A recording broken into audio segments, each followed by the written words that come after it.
En Viva la Mañana, los nefrólogos doctora Mariana Saurit y doctor Hugo Maita. Bienvenidos, buenos días. Buen día. Buen día. Bueno, hablar de esto, ¿no? Ya hemos tenido casos de menores con síndrome urémico hemolítico. Bueno, sigue latente la posibilidad de que se den en otros casos también. Causas, como para arrancar así de la base. ¿Cuáles serían las más comunes? En realidad la causa del síndrome urémico hemolítico siempre es una bacteria, en realidad no siempre.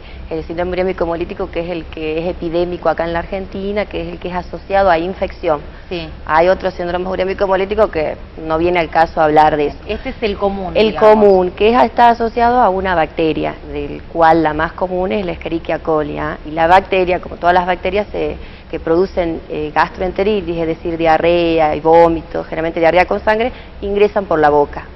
O sea que sería esa la vía de contagio principal, ingresa el germen por la boca, que es una bacteria, produce una infección intestinal, una diarrea, generalmente con sangre, y ahí la bacteria tiene una toxina en su interior, la toxina se libera al destruirse la bacteria en el intestino y es la toxina de la bacteria la que pasa a la sangre y la que produce todo el síndrome urémico hemolítico. Los chicos tienen vómitos, diarreas con sangre. ¿Y qué más que puede marcar que estamos hablando de un síndrome urémico? En realidad siempre uno dice que como prodromos, después de que sufrió, digamos, la ingestión de la bacteria, pueden pasar unos 2 días hasta que recién pueden empezar a aparecer síntomas, que puede ser fiebre, dolor de panza, vómitos. Lo más característico es la diarrea con sangre. Bien, ese es como clave. Y la palidez, que pueden empezar a ver los padres, que es característico que el chico se ponga pálido, y los padres te lo refieren, o sea que es un signo que los padres lo saben ver muy bien. Asociado muchas veces o no a que empieza a disminuir la pis, o sea la cantidad de pis que hace el bebé. Y se pueden empezar a hinchar. Todos esos son síntomas cuando ya se instaló el síndrome urémico hemolítico. Lo importante es alertar cuando empiezan con diarrea con sangre. No todas las diarreas. Ahí ya hacemos la consulta. Por supuesto, pues no todas las diarreas con sangre producen síndrome urémico hemolítico, pero son generalmente las que pueden alertar de que puede llegar a producir. Perfecto. ¿Se dan chicos de qué edad? Se puede dar desde 1 año, hemos tenido casos de más chiquitos de 1 año, generalmente hasta los 5 o 6 años. Es la población que es frecuente de que le pueda llegar a producir el síndrome urémico hemolítico, porque es la población, como recién hablamos con el doctor, que tiene unos receptores específicos que son a donde se fija esta toxina. O sea, hasta los 6 años más o menos. ¿Se han dado casos chicos más grandes? Excepcionalmente se han dado, pero no es lo habitual, digamos, y no hay que pensar que nos puede aparecer, digamos, todas las medidas de prevención y todo, principalmente las tenemos hasta los 5 o 6 años, porque después es rarísimo que aparezca. Doctor, ¿dónde está la bacteria? ¿Dónde está esta bacteria puntualmente? La bacteria puntualmente está en el intestino. Normalmente tenemos la característica de esta bacteria, vive en el intestino, nace el ganado vacuno con esta bacteria y la propagación se debe a los cortes de carne. También existe lo que se llama contaminación cruzada. La contaminación cruzada es la característica de la bacteria al pasar a las verduras, puede pasar a las frutas, puede pasar a los lácteos. Por eso ¿Cómo pasa? Porque usamos el mismo recipiente, porque cortamos con el mismo cuchillo. ¿Cómo se hace el traspaso? Un punto importante a establecer es cuando uno corta las carnes, por ejemplo, utilizar el cuchillo de la carne separado del cuchillo de las verduras. Entonces separemos los elementos. Un segundo punto a considerar: antes de consumir los alimentos es importante hacerlo de fuente segura. Primero, la carnicería, todos los cortes tienen que estar en la heladera y ser sacados cuando nosotros pidamos el corte que necesitemos. No podemos tener las carnes expuestas al sol, expuestas al aire.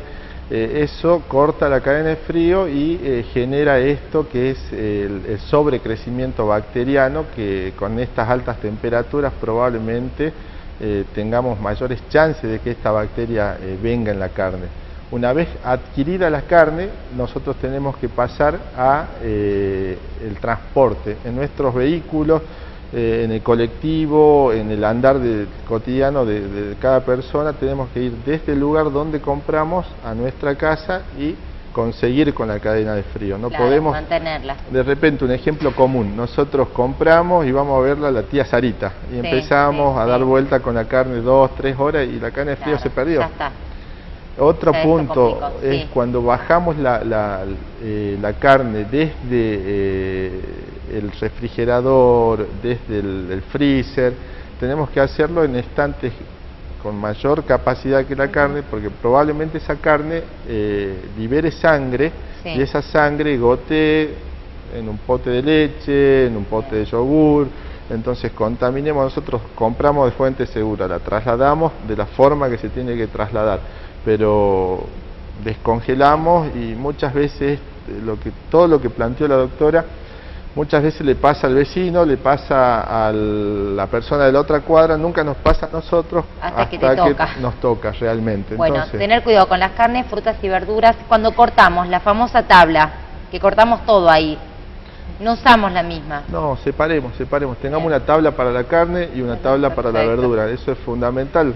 Y después la vemos y dejemos, digamos, usemos las mismas medidas de higiene. Nosotros hablamos de las carnes, pero por ahí el tema de lavarse las manos, es fundamental el lavado de manos. Perfecto. Nosotros tenemos que usar jabón, tener en lo posible, si tenemos toallitas de papel, mejor todavía, pero no nos olvidemos que una toalla común. Nos lavamos las manos, nos secamos las manos y probablemente a veces queda en la misma toalla, pasa otra persona. Todas esas Claro. cosas hay que tenerlas en cuenta. Perfecto. ¿Por qué en algunos casos, en algunos chicos puede ser gravísimo el síndrome urémico, que de hecho ha pasado y hemos tenido muertes por esto? ¿Y por qué en otros casos, por ahí el desenlace, la recuperación de otros chicos es diferente? ¿De qué depende eso? Antes de seguir, quería hacer una aclaración asociada a lo que decía el doctor, es que hemos tenido síndrome urémico hemolítico de chicos que no han comido carne ni verdura. Por eso decía lo importante del lavado de las manos, chicos Bien. que solamente se alimentaban a pecho. Eso es porque obviamente la madre o no se lavó las manos, se contaminó, y al darle el pecho a bebé también se contaminó, y el bebé se pescó la bacteria. Pero hablar tuvo de el un bebé síndrome. es como raro, ¿no? Por eso, pero lo estamos viendo, hemos tenido Perfecto. chiquitos que no han comido carne, o sea que si bien sí es importante lo de la carne, pero también lo más importante es el lavado de las manos. Y La higiene sobre todo de las manos. Sí, porque muchos de nosotros también podemos ser portador del Claro. Escherichia coli y no sabemos, y si no nos higienizamos y preparamos la comida desde un biberón hasta un vaso de agua, lo podemos llevar a nuestros hijos. ¿Mm? Volviendo entonces al Sí. tema de por qué chicos que mueren por esto y por qué chicos que se recuperan quizás más fácilmente. Porque también la toxina, tenés distintos tipos de gérmenes, y hay algunos gérmenes que tienen una toxina mucho más agresiva que otros. Sí. Así hay síndrome urémico hemolíticos que por ahí no requieren diálisis, y otros que están mucho tiempo en diálisis, algunos tienen complicaciones y otros por ahí no tantas, propias del síndrome urémico hemolítico. Ajá. ¿Sí? O sea, es Pero una bacteria agresiva. la toxina es agresiva. La toxina. Sí, es una bacteria muy común, digamos, pero la específica que produce esto, produce una toxina que puede ser una que no es tan agresiva y otra que es muy agresiva, y también depende del huésped. Si yo tengo un chico que es un desnutrido, Claro. si estamos en una terapia, si está siendo muy invasivo, también tengo muchas fuentes de complicaciones. Perfecto. O sea, va a depender también del caso puntual. Mientras más chiquito es más riesgo también, ¿no? ¿O no Sí. necesariamente? Y siempre, generalmente, si es más chiquito, tienen mayor potencial de gravedad que si son un Perfecto. poco más grandes. Un niño que se recupera del síndrome urémico, ¿qué pasa después cuando sale, por ejemplo, del hospital de la clínica? La consulta tiene que ser, digamos, el nefrólogo siempre está presente en estos chicos, desde el inicio del tratamiento, durante el tratamiento y durante la recuperación. Muchas veces nos pasa que nosotros tenemos pacientes que han tenido síndrome urémico hace 20 años y actualmente están con enfermedad renal progresiva. Esto significa que el daño que se produjo hace 20 años Claro. fue progresando con el tiempo. Claro. Y existen inclusive desde la etapa aguda hasta la etapa crónica medidas que uno puede realizar.